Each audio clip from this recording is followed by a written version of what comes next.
اعوذ باللہ من الشیطان الرجیم بسم اللہ الرحمن الرحیم۔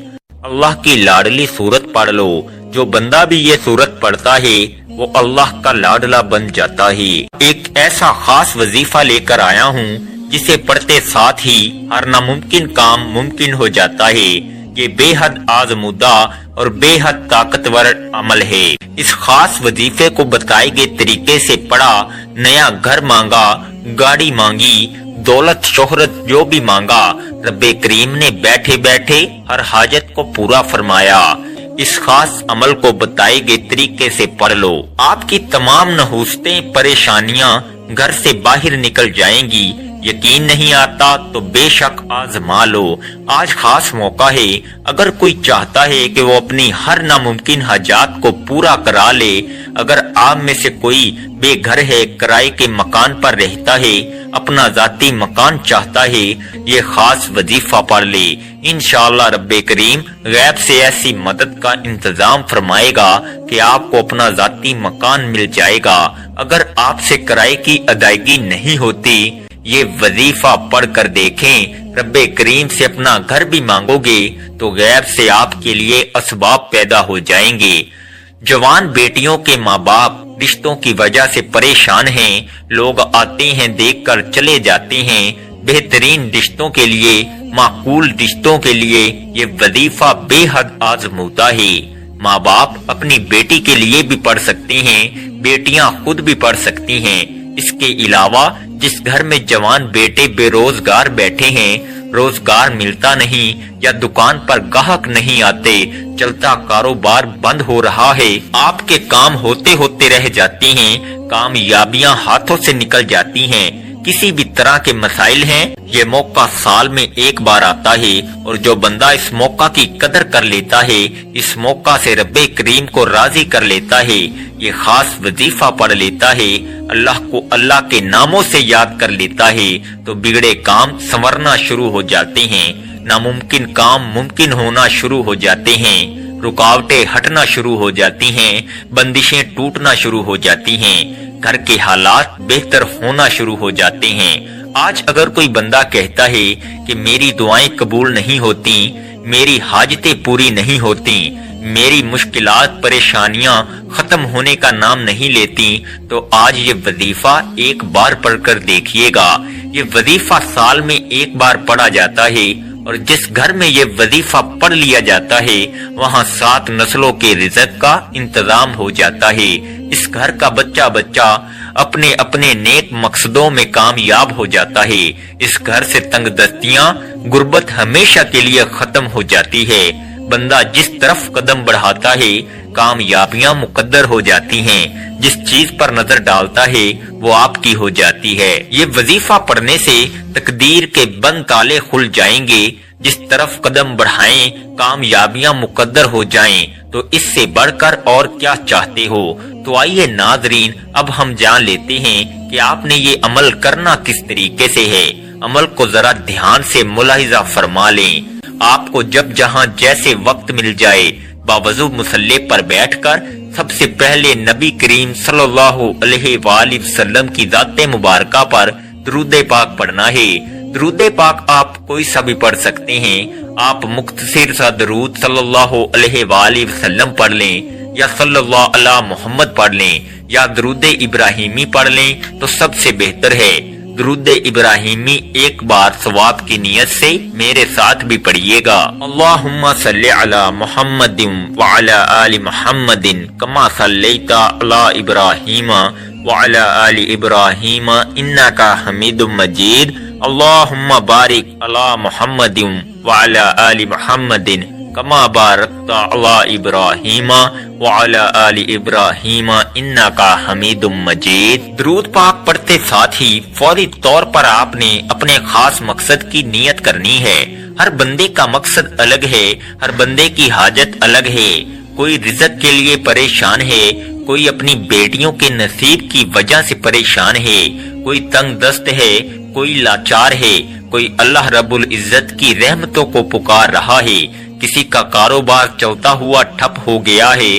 جو مقصد ہے، جو حاجت ہے، آپ یہ مت سوچیں کہ یہ کام کیسے ہوگا، ہر کام رب کرائے گا، بس آپ نے اللہ رب العزت کی ذات پاک پر کامل یقین اور بھروسہ کرنا ہے۔ یہ وظیفہ آپ کی تمام پریشانیوں، تمام تنگ دستیوں کا آخری حل ثابت ہوگا۔ آپ نے اپنے خاص مقصد کو ذہن میں رکھتے ہوئے فوری طور پر ایک بار اعوذ باللہ من الشیطان الرجیم بسم اللہ الرحمن الرحیم پڑھ کر وظیفے کا آغاز کرنا ہے۔ اب یوں محسوس کرنا ہے جیسے دنیا جہاں سے آپ کا تعلق ختم، آپ روضہ رسول کی جالیوں کے قریب بیٹھ کر یہ خاص عمل، یہ خاص وظیفہ پڑھ رہے ہیں۔ آپ نے پہلے نمبر پر جو وظیفہ پڑھنا ہے وہ وظیفہ اللہ رب العزت کا صفاتی نام ہے۔ آپ نے یا عزیزو کو پڑھنا ہے۔ یا عزیزو کا مطلب ہے اے عزت دینے والے۔ آپ نے دیکھا ہوگا بہت سے لوگ عزت کے محتاج رہتے ہیں، ان کے پاس پیسہ تو بہت ہے، دولت شہرت سب کچھ ہے، لیکن عزت نہیں، لوگ ان کی عزت نہیں کرتے۔ تو آج یا عزیزو پڑھنے سے ہر بندہ آپ کی عزت کرے گا، احترام کی نظر سے دیکھے گا۔ آپ نے یا عزیزو کو کیسے پڑھنا ہے اور کتنی بار پڑھنا ہے توجہ کیجئے گا۔ یا عزیزو ایک بار ہو گیا، یا عزیزو 2 بار ہو گیا، یا عزیزو 3 بار ہو گیا۔ اس طرح سے آپ یا عزیزو کو ہاتھ کی انگلیوں پر پڑھ لیں یا تسبیح کے دانوں پر پڑھ لیں۔ آپ نے صرف 11 بار پڑھنا ہے۔ یاد رکھیے گا یہ رب کعبہ کا صفاتی نام ہے۔ اس نام کو پڑھتے دوران آپ کے دل میں جو بھی حاجات ہیں، جو بھی بندہ جس کو آپ اپنے قابو میں کرنا چاہتے ہیں، جس کے دل میں اپنی محبت پیدا کرنا چاہتے ہیں، کسی کو اپنا بنانا چاہتے ہیں، کسی کو اپنے نقش قدم پر چلانا چاہتے ہیں، تو یا عزیزو کو صرف 11 بار پڑھ لیں۔ یا عزیزو پڑھ کر آپ اللہ پاک سے مدد طلب کریں گے تو اس بندے کے دل میں محبت پیدا ہو جائے گی۔ صرف 11 بار یا عزیزو پڑھنا ہے۔ اس کے بعد فوری طور پر دوسرے نمبر پر جو وظیفہ پڑھنا ہے وہ وظیفہ سورہ کوثر کا وظیفہ ہے۔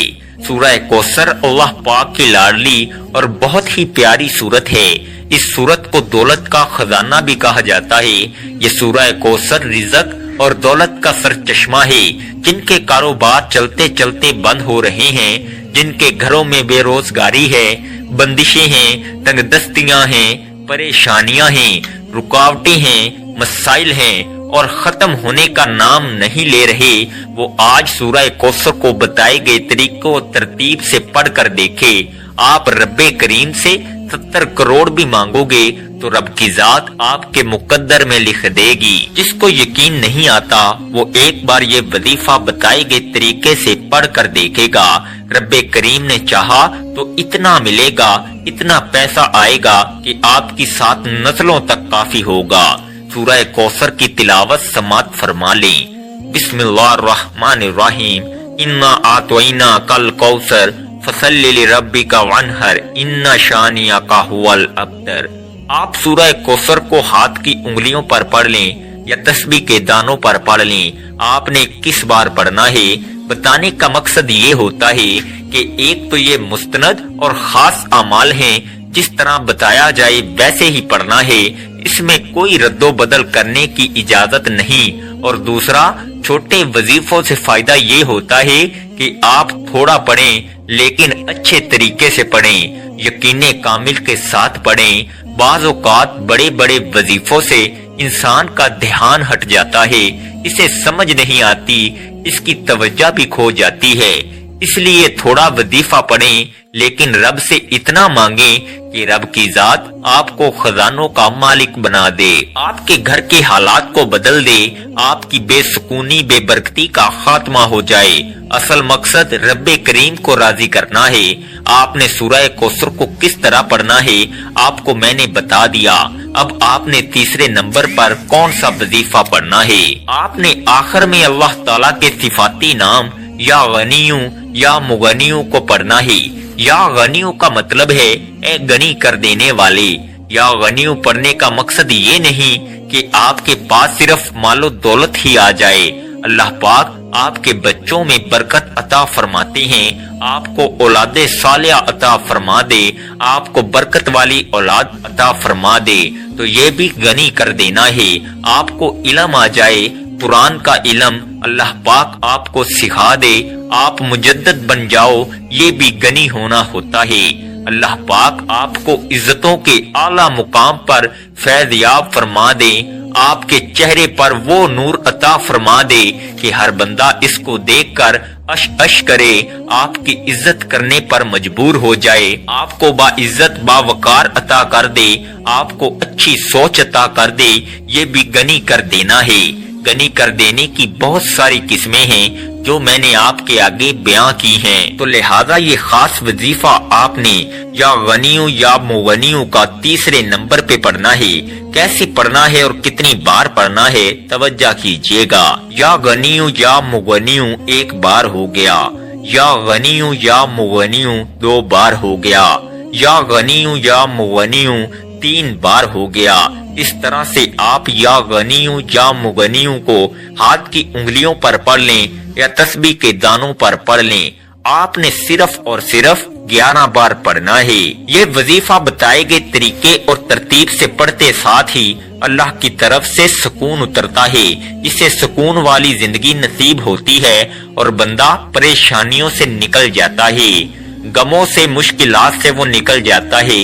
یہ سارے اعمال بتائے گئے طریقے اور ترتیب سے پڑھنے کے بعد آپ نے پھر سے ایک بار درود پاک پڑھنا ہے، جو درود پاک آپ نے عمل کے شروع میں پڑھا تھا۔ اب آپ کا عمل مکمل ہو گیا۔ آپ نے اس وظیفے کو بتائے گئے طریقے کے مطابق پڑھنا ہے۔ آپ یہ وظیفہ کسی بھی نماز کے بعد کسی بھی وقت پڑھ سکتے ہیں۔ انشاءاللہ آپ کی روزی کے اندر بے پناہ برکت ہوگی، بے پناہ اضافہ ہوگا اور غربت ہمیشہ کے لیے ختم ہو جائے گی۔ اگر آپ مقروض ہیں تو ہمیشہ کے لیے قرضے سے آپ کو نجات مل جائے گی۔ اگر آپ جنات کا شکار ہیں انشاءاللہ آپ ہمیشہ کے لیے اس کے حملے سے محفوظ ہو جائیں گے۔ اگر آپ کے گھر میں تنگ دستی ہے تو انشاءاللہ اس کا بھی خاتمہ ہو جائے گا۔ آخر میں آپ لوگ دعا ضرور مانگیے گا اپنی تمام پریشانیوں کے لیے، اپنی تمام حاجتوں کے لیے، دکھ تکالیف کے لیے۔ اللہ پاک سے رو رو کر گڑ گڑا کر آپ نے دعا ضرور مانگنی ہے، اللہ پاک ضرور کرم فرمائیں گے۔ دعا ہے کہ رب کعبہ میرا سنانا اور آپ کا سننا اپنی پاک بارگاہ الہی میں قبول و منظور فرمائے۔ دعا ہے کہ اللہ تعالیٰ ان وظائف کی بدولت ہماری تمام مشکلات، پریشانیاں اور رزق کی تنگی کو دور فرمائے اور ہمارے لیے آسانیاں پیدا فرمائے۔ اللہ تعالیٰ ہم سب کا حامی و ناصر ہو۔ ناظرین، اپنے رزق میں برکت اور وسعت کے لیے اللہ تعالیٰ کے 99 ناموں میں سے کوئی ایک نام کمنٹ میں ضرور ٹائپ کریں۔ شکریہ۔ السلام علیکم ورحمۃ اللہ وبرکاتہ۔